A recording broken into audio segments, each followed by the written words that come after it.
Good morning, everyone. Today is January 21st, 2021, and I read Genesis chapter 21. Today, the long-awaited promise that we've all been looking out for finally comes true.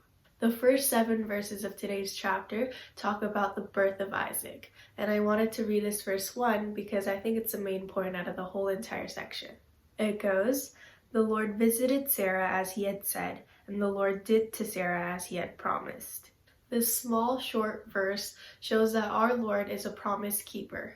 Our God doesn't simply say stuff, but he fulfills each and every little thing. After Isaac's birth, Abraham decides to throw a great big feast to celebrate it. Sarah and Hagar's son meet all together. And if you guys read or watched chapter 16, you guys would probably know that their relationship is not that good and they do not get along well. Now, Sarah chooses to say something that's not very nice in verse 10, and I would like to share that with you guys.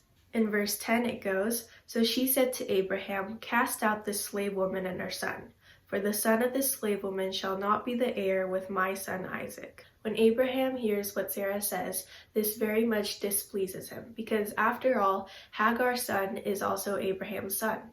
God then tells him that it's okay to let Hagar go as Sarah's will, because God will intervene and make a great nation, as he promised that Abraham's offsprings shall be a great nation all over the earth. Now the next section focuses on Hagar, who is now thrown away and is living in the wilderness with her son.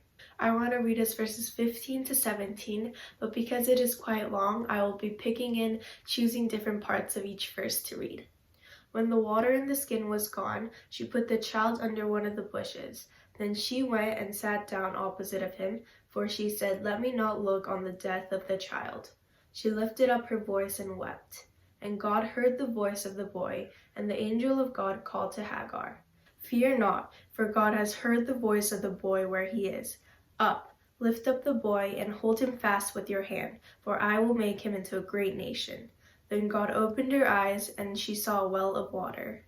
When Hagar runs out of water, she cries out to the Lord because she thought her and her son were going to die. But God speaks through an angel and promises once again that her son will be made into a great nation and that she shall rise up and stand the child up too. God then moves on to provide them with a well that they can drink out of. We sometimes may feel like our water sacs are completely dry, and we may cry out to the Lord in prayer, and it may be filled right away like Hagar's. But sometimes it can take time. Not all of our prayers are answered by yes or no. We need to remember that there is wait as an answer too.